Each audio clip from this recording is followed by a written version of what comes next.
Yo mga pinsan, goods ba tayo dyan? Mga pinsan, alam naman natin na sa basketball ay may mga sadyang pinagpala o gifted at skilled na player. Kagaya na lang nila Shaquille O'Neal, LeBron James, Wilt Chamberlain at Giannis Antetokounmpo. Na parehas nilang dinomina ang liga at ang malaking rason niyan dahil sa kanilang physical gift, dahil na rin sa kanilang height, bilis at kisig ng mga katawan. Kaya nagawa nilang pagharian ng liga. Pero sa kahit ganoon, meron pa rin namang mga legendary player na kayang magdomina ng liga kahit na hindi sila nabiyayaan ng tulad ng kay LeBron at Shaq. Hindi man sila kasing tangkad, kasing lapad at kasing athletic, ay nagawa pa rin nilang maging isa sa pinakamagaling na manlalaro sa larangan ng basketball. Ay pag-uusapan natin ang dalawa sa sinasabing pangunahing gwardiya sa history ng NBA o sa buong mundo. Iyan ay walang iba kundi si Allen Iverson at Kyrie Irving. Sino nga ba sa kanila ang may tuturing na best ball handler at best point guard of all time? Tara, simulan na natin. Sino nga ba sa kanilang dalawa ang mas nagdomina ng liga? Ang 2001 MVP na si Allen Iverson o ang 2016 champ na si Kyrie Irving? Si Kyrie ang isa sa natatanging manlalaro na ang kanyang skills pagdating sa ball handling ay tunay na nakamamangha. Lalo na at mas aggressive ang performance ng laro nito. Dahil sa kanyang malupit na footwork, dahil sa mga skills niyang ito kaya walang kahirap-hirap niyang nagagawa ang mga galaw na matatawag nating death-defying moves. Si Iverson naman ay kakaiba at kapansin-pansin ang estilo ng paglalaro ng basketball. Bad boy nga ito kung ituring ng marami. Mabilis din niyang nagagawa ang gusto niyang mga galaw. Swagger kung tawagin ang kanyang estilo.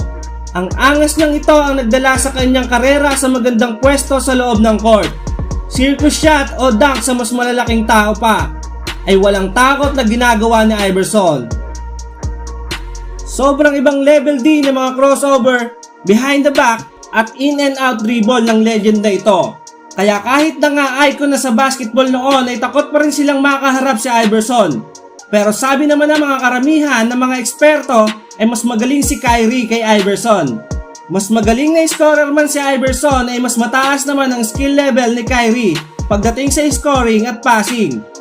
Tinawag pa nga nilang unparalleled nga daw ang talento ni Kyrie dahil nga daw ay may mabilis at magandang dribbling skill si Kyrie para makaiwas sa mga defender.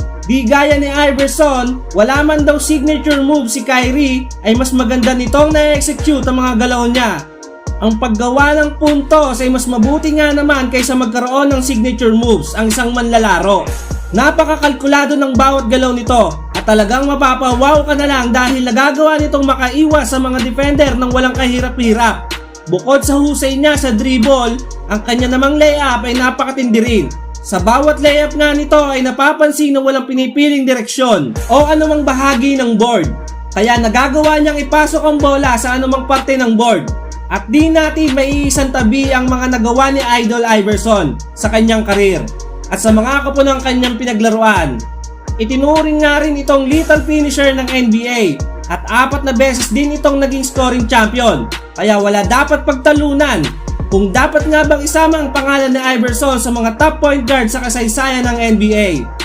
Halatang kahit malalaking manlalaro sa pangalan man o sa height ay tunay na nanliliit sa pagkakataong makaharap nila sa Iverson at ipamukha kung ano kakayahan nito.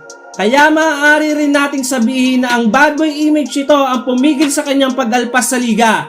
Para walang pagtatalo, maaaring sabihin natin na tila isang damit ang suot-suot ni Kyrie Irving at Allen Iverson na pinakamagaling na dribbler at scorer sa kanilang posisyon. At bago matapos ang ating video mga pinsan ay maglalambing muna ako sa inyo ng isang like, comment, share at subscribe mga pinsan para maging updated kayo sa mga darating pang video. Sa tingin nyo ba kung sila ay nagpang-abot sa paglalaro sa NBA ay sino ba ang hihirangin na pinakamagaling na dribbler at scorer? Team AI ka ba o Team Uncle Drew? Kung meron kayong mga komento o suwestyon, pakisulat na lang sa comment section. Hanggang dito na lang ulit mga pinsan. Hanggang sa muli. Paalam!